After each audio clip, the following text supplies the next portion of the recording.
We are breaking down sections 6 and 611 today because knowing is half the battle. What we're doing is we are looking at reporting with knowledge of errors, super violations, requirements of an investigation. We are looking at responsibilities, reporting info with actual knowledge. And this is 623A, and you can access this entire thing that you are seeing by clicking on the link in the description as well as the comments. All right, so I'm not going to read you the law. 623A1A basically states that they cannot report any errors on your credit report, meaning inaccurate information, with knowledge of errors. So if they know it to be inaccurate, they cannot report it. But then they go on, they report a definition with reasonable cause to believe that the information is inaccurate. Furthermore, they list a contradiction that says no address requirement. So if you look at the part that says contradiction, what they're saying is that if they report an address where you can actually see it on your credit report, that they can report with knowledge of errors as long as they report an address. It says that no address requirement, a person, meaning a creditor, who clearly and specifies to the consumer an address for notices referred to in subparagraph B shall not be subject to subparagraph A. However, nothing in subparagraph B shall require a person, creditor, to specify such an address. Okay, so first they say, no, you can't do it. Then they say, here's what we mean. And then they say, oh, but wait, yes, they can report with errors as long as they put something on there where you can actually dispute. So bottom line, my thoughts on this is that this entire thing is made for the creditors. It's not made to help consumers, just help people think that, oh, I dispute something and it's going to come off because the bureaus are required to do. No, dude. No, the way that this works is that the entire thing is made for you to fail. Duty to correct and update information and duty to provide notice of dispute. Yes, they need to investigate. Yes, they need to correct and update your information, but they have to put a notice of dispute once you do actually dispute the information. And there's a requirement that states the actual amount of time that they have to do this. The completeness or accuracy of the information furnished by the creditor is disputed by you. They may not furnish the information to any credit reporting agency without notice that it's actually disputed. Why do you think that at the top of the pyramid is the notice of dispute? You dispute it, you dispute something else, some other dispute reason, and then you go back on round 3 and you get them on the notice of dispute, because if they are reporting that account without the required notice of dispute, then it is a violation.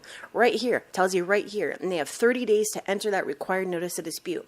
All right, so duties of furnishers upon notice of identity theft related information. What this is saying is that they have to have some sort of procedures in place to, number 1, investigate it, all right? And then number 2, to determine whether you're lying or not, because obviously it's alleged. And then they also cannot report this information. So it's not just section 605B, it's also 623 right here. It's 6B. If a consumer submits an identity theft report to a person who furnishes info to a FCRA at the address specified by the person for receiving such report, stating that the information maintained in your credit report is identity theft, the person may not furnish such info, unless they subsequently know or are informed by the consumer that the info is correct. So what this is saying is that it's exactly what I just said, okay?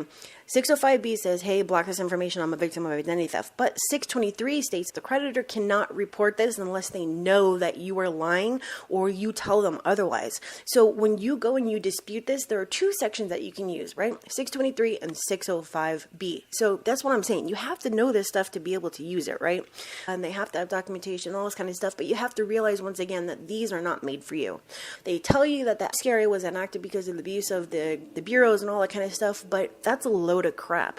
There's loopholes and all that kind of stuff, but they do it to protect the creditors and the bureaus and the collectors. All right. Here's another thing. They do not have to report your information. You know, when you get on the phone and you say, hey, I owe you $100. What if I pay you $100 to delete this account or this information or whatever? And they say, no, we have to report it. No, dude, they don't have to report it. 7E says use of notice without submitting negative info. There's no provision that shall be construed as requiring a financial institution that has provided a customer with a notice of described in subparagraph A to furnish negative information about the customer to a FCRA. They do not have to report this information on you. So yes, what that means is that if they're not a-holes, you pay them and they will remove it. So it's a load of crap when they're telling you otherwise, because this says right here that they can. You guys need to not use the law, but know it and understand it so that you can use it to get your removals. All right. Now, this one's about reinvestigations. So basically, they have to have some sort of procedure for reinvestigation, obviously, but they have to weigh the benefits to the consumers with the cost on the furnishers and the credit reporting system. And they also have to determine whether direct contact by you to the creditor would have had a... Now, here's the thing though, that 623 also states that you have to dispute first with the bureaus before going to the creditors, or else you can't take them to court. So that's like a contradiction. We might reinvestigate this. We also have to determine whether it would have been better for you to go to the creditor first. Like, how does that make any sense? Potential impact on credit reporting process if a credit repair organization, including people that otherwise would be a credit repair organization, are able to circumvent the prohibition in subparagraph G. Okay, so here's the thing. 623 and a bunch of other things in here state that if you are a credit repair organization company, that you can basically be ignored if you submit or prepare or whatever disputes for a consumer. The consumer, you need to know that, all right? Submitting a notice of dispute. A consumer who seeks to dispute the accuracy of info shall provide a dispute notice directly to such person at address specified for the person for such notices. Complete such person's investigation of the dispute and report the results of the investigation to the consumer before the expiration of the period under Section A, within which a CRA would be required to complete its actions if the consumer had elected to dispute the info under that section. All right, so what this means is that, as we already went over, there's a very specific time frame. They have 30 days to investigate right now, so they have a time frame of 30 days or the information has to be removed, right?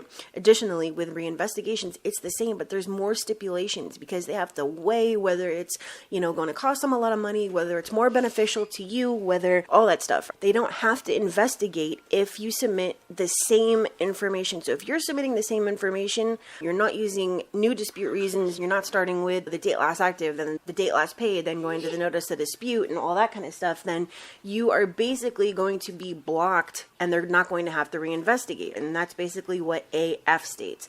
And then here's another exclusion of credit repair organizations. This paragraph shall not apply if the notice of dispute is submitted by, is prepared on behalf of, or is submitted on a form supplied to the consumer by a credit repair organization, all right?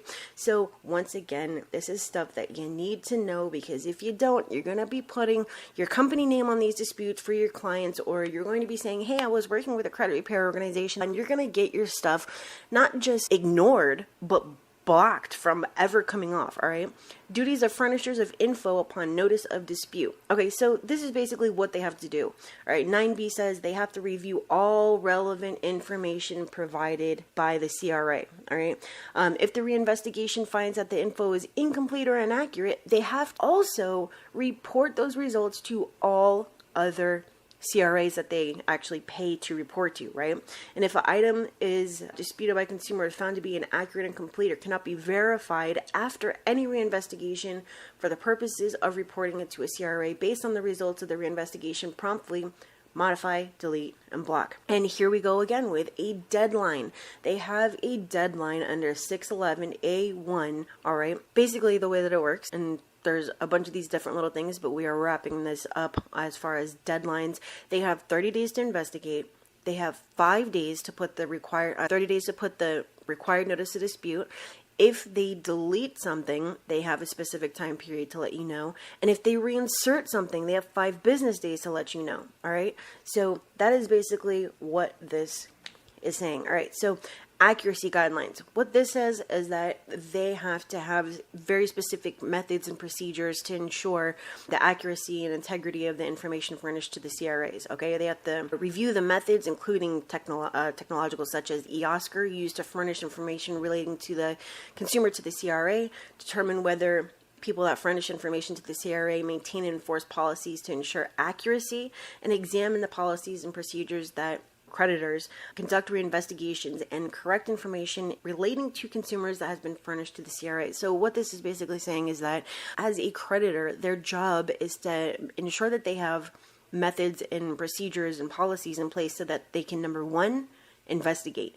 Number two, report. I guess it's report, then investigate, then report to the bureaus, and then reinvestigate, and then report. Okay, let's continue. And why did we even go over that one? Because they're always reporting information inaccurately, right? So you could basically fight in court and say that they do not have those specific procedures to assist you with, number one, correcting information, and number two, with reinvestigations, and so on and so forth. All right, so let's look at 611. This is about reinvestigations of information that you already disputed. Okay, it basically states that you are allowed to, free of charge, reinvestigate something after you dispute it and they come back and say that it's not, that it is accurate. And here's the timing on this one, as I had already mentioned on the accuracy screen.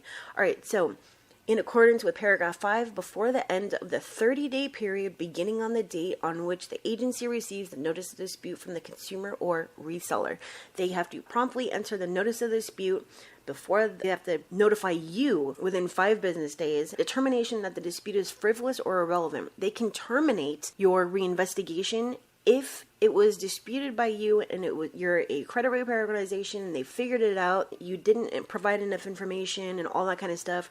Review and consider. In conducting any reinvestigation under paragraph 1, the CRA shall review and consider all relevant info submitted by the consumer in the period described under paragraph 1A and with respect to disputed info.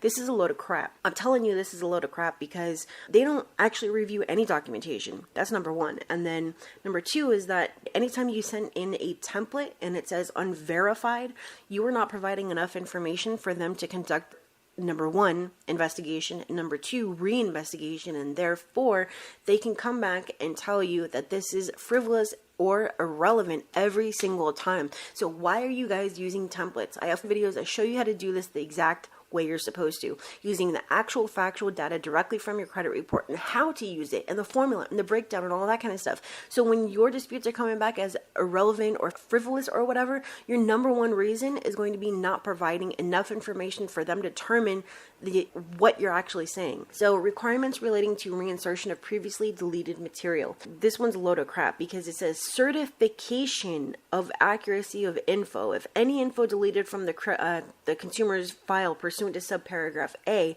the info may not be reinserted in a file by the CRA unless the person who furnishes the info certifies that the info is accurate and complete. Certifies. How are they, number one, investigating? Number two, how are they verifying? And number three, how are they certifying? They're not. They're not investigating. They're not verifying, and they're not certifying. Okay? So that's a load of crap. All right? And then they have to give you a notice. It's a very specific timing that they have to give it to you. It's 5 business days. It must include a statement that the info was disputed, has been reinserted, and then they have to have procedures to prevent reappearance of this information, right? They may report the results of the investigation that finds incomplete or inaccurate info in a consumer's file to other credit reporting agencies. Description of reinvestigation procedure. You can go and read this one yourself, but I'm going to tell you the part that is important is the CRA may limit such statements to not more than 100 words. And this is the important part, if it provides the consumer with assistance in writing a clear summary. So I take that to mean that if the bureaus didn't help you whatsoever, that you can write a statement however long you want and that they have to report it. Let's just say like you dispute online with Credit Karma. So if the reseller determines that the info is not complete or inaccurate, that they have to basically be part of the investigation. You can go and schedule a call with me to see if I can help you